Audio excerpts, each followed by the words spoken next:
le cadre du projet d'appui à l'autonomisation des filles et au renforcement des capacités des communautés pour lutter contre la rage là-bas par le ministère de c'est jeudi 16 août 2024, la formation en coupe et couture organisée dans des sites l'INPP et MDI pour les sourdes. À l'occasion de la dite activité, quelques outils de travail ont été remis aux 14 sélectionnés, 40 qui ont suivi la formation pour la première phase, dont 4 sourdes figurent parmi les sélectionnés. Prenant la parole, Madame Merveille Sanguilo, la coordonnatrice de l'ONG Amour Plus, n'a pas caché sa joie pour la réussite de la dite cérémonie et a profité pour remercier tous les encadreurs pour leurs efforts consentis à encadrer ces dernières et à remercier leurs partenaires UNICEF pour la bonne volonté. Merveille Sanguilola est sur Top Kananga TV.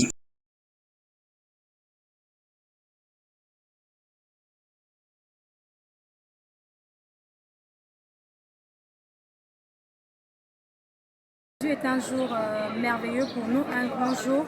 Cela marque la fin de la formation professionnelle qu'ont suivi 40 bénéficiaires en coupe et couture dans le cadre de notre projet d'appui à l'autonomisation des filles et au renforcement des capacités des communautés pour lutter contre le mariage, de la réinsertion socio-professionnelle des filles dans le but de lutter contre le mariage d'enfants.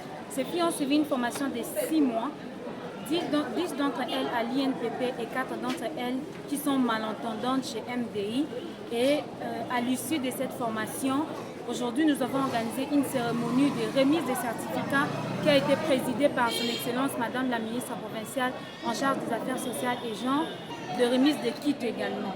Les kits est constitué d'une machine à coudre et de quelques accessoires pour le démarrage d'une activité professionnelle pour ces 14 filles. L'identification des filles s'est faite au travers de nos espaces sûrs, comme vous le savez. Amour Plus ONG a mis en place des espaces sûrs dans toutes les communes de la ville de Kananga, qui sont des espaces d'échange, des espaces d'apprentissage pour les filles. Et lorsqu'on recevait des filles dans nos espaces sûrs, cela nous a permis d'identifier les plus vulnérables pour cette formation ou encore pour la réinsertion socio-professionnelle. Les paquets étant insuffisants, nous n'avons pu réinsérer qu'une vingtaine.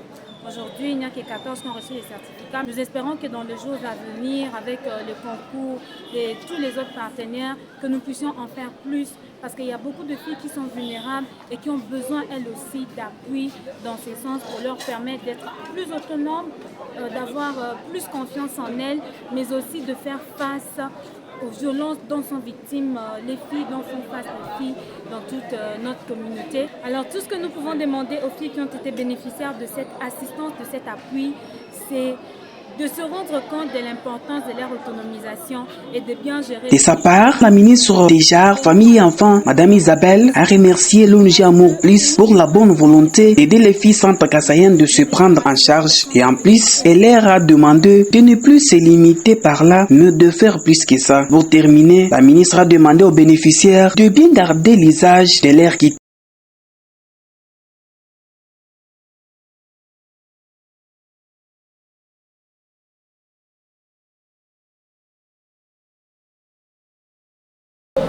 Je voudrais par la même occasion saluer les efforts de son Excellence Joseph Moïse Kambou Kongo, gouverneur de province, pour la matérialisation de volontés politiques du chef de l'État en faveur de femmes et de la jeune fille. Je ne peux manquer de rencontrer l'appui de l'UNICEF et son accompagnement dans la lutte contre les violences dont sont victimes nos filles.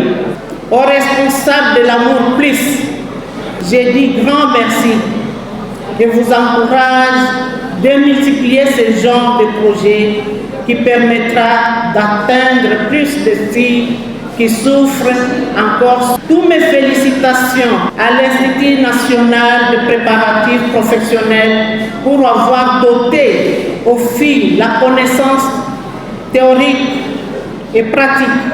De l'autre côté, c'était une grande joie pour Madame Rose de l'MDI d'encadrer, car ce n'était pas facile d'encadrer les sourdes pendant 6 mois et terminer sans problème. Elle leur a demandé d'aller aussi former les autres et de bien vouloir garder ses dons.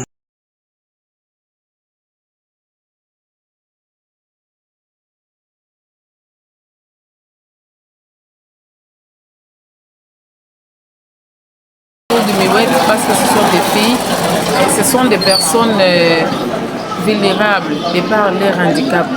Et beaucoup de personnes, même les membres de leur famille, sont en train de les négliger beaucoup. Alors nous avons décelé leur niveau de vulnérabilité très élevé. Et c'est pourquoi nous les avons choisis grâce à l'ONG Amour Plus qui nous a intéressés. Parce que nous, MDI, nous parlons en langue des signes et nous sommes tout le temps avec eux. Nous communiquons facilement avec eux et nous les aidons dans bien plus de choses. Et Amour Plus aussi appuyé par l'UNICEF, ils sont venus nous contacter et nous sommes là. Nous avons formé les filles en coupe et couture pendant 6 mois et aujourd'hui, c'est la réalisation de leur formation, la dotation des kits sortis pour la réinsertion socio-économique. Les donateurs nous ont demandé d'être là, que nous puissions toujours continuer d'assurer leur apprentissage, et qu'elles soient aussi capables, avec les kits qu'elles ont eu, capables de former aussi d'autres sourds-muettes, parce qu'elles sont vraiment nombreuses qui cherchent cette formation. Et ils nous ont promis qu'elles seront capables de former aussi les autres.